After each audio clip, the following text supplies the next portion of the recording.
So I'm currently where a lot of world leaders are gathered, and one of the most important goals on our mind is how to save 2 million lives by 2030 of mothers and babies.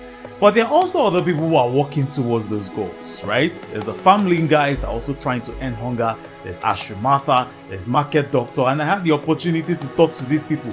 I know say you people want to pay, you do apropos in the conversation that I had with them. It's fine. You need to have this conversation so that you can know how to play your own part in making sure that these goals are possible. Because all of us are supposed to join hands to make it happen. Oh yeah.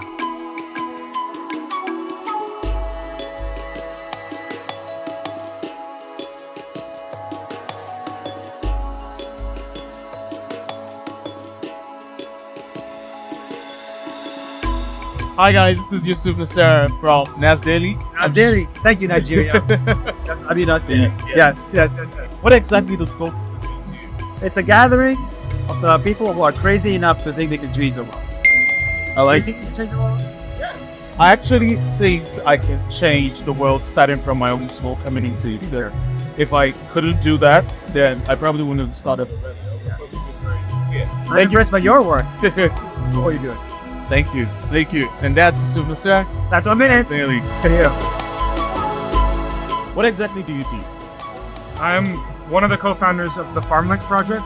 We're a student-founded nonprofit from the United States that rescues surplus food from farms, and we help deliver it to food banks around the country. That's impressive. When did you guys start? We started in April 2020, so right when the pandemic began, I was a student, and we were all sent home from college due to the pandemic, and we said, let's see if we can connect one farm with one food bank. There were so many stories being told at the time about farms facing massive surplus, and then you'd read the next story and it'd be about food banks facing the longest lines they'd ever seen. And so we just thought, well, let's see if we can connect one with the other. And I'm guessing you impacted a lot of lives. So it started as all students, and over 600 students have helped rescue and deliver over 130 million pounds of produce to communities around North America, and we're just getting started. Thank you, Ben, Yes. for what you're doing. You're actually helping a lot of people, and I hope that the wind never leaves your sails. You as well. Thank you.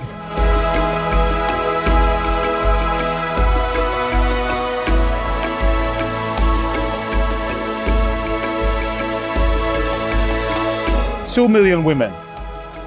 That is the number that is most important to us. Why?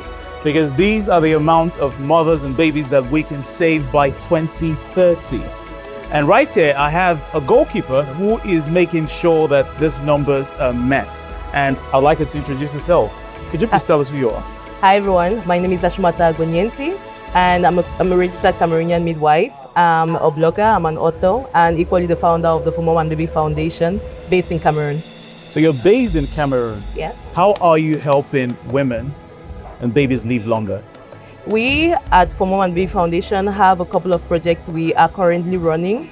For example, we have a project where we reach out to pregnant women in the community and we provide them with essential birth supplies to enable them have a safe and infection-free delivery.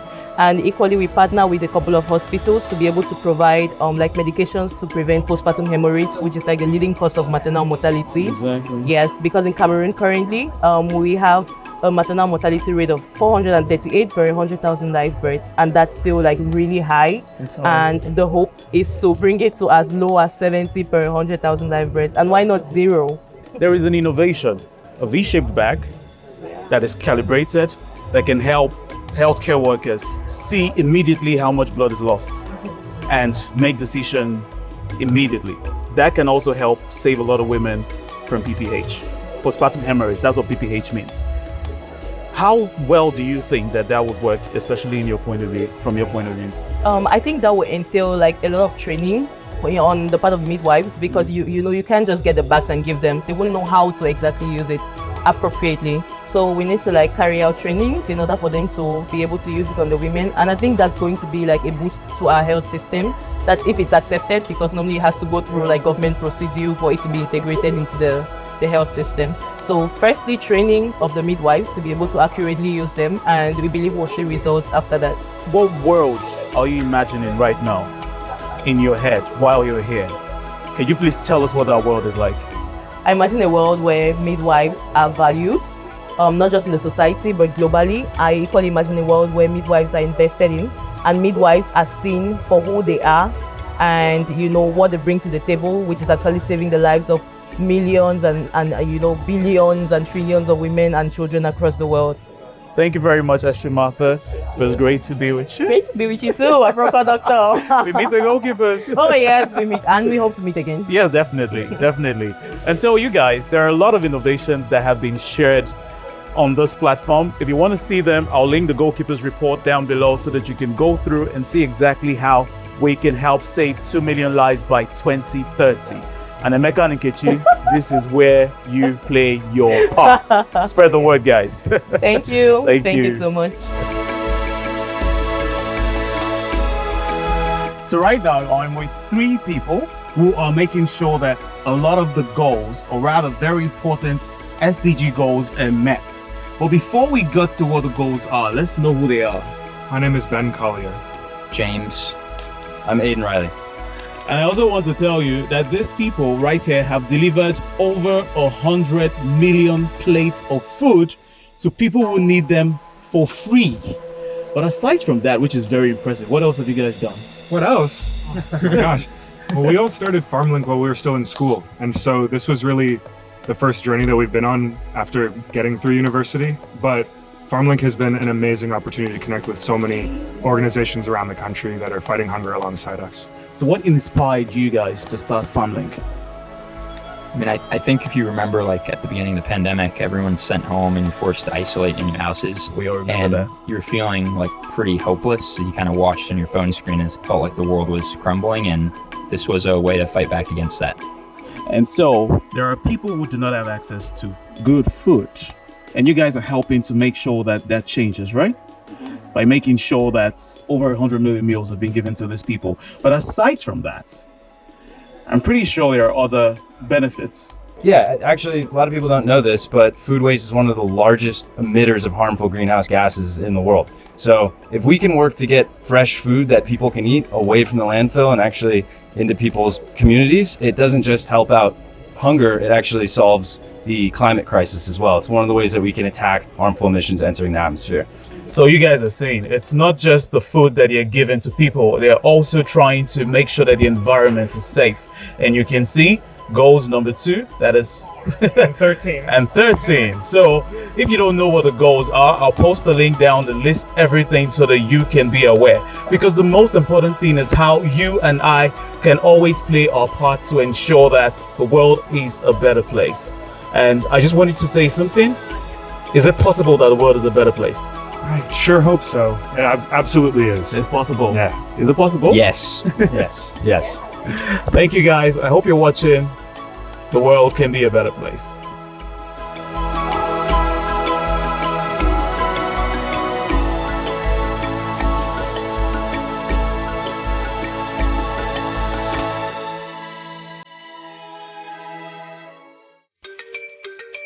Girls in my crib, 0 Snapchat, 0 Instagram, posting. Fuck up the vibe, man. Running like London Bridge.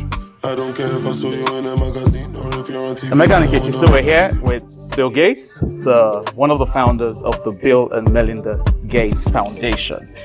And I said, make I ask you one question. Odogo Bill Gates, is it possible to save 2 million women by 2030? Yes, so it is possible. I love it. So, if we get straight into it, there are a couple of questions I want to ask, but I'll stick to just 3. The first one is, in Nigeria, the foundation has an address, right? You've been in Nigeria yourself. There are traditional birth attendants, and there are also religious leaders. How do we bridge the gap between modern safe practices and traditional birthing methods?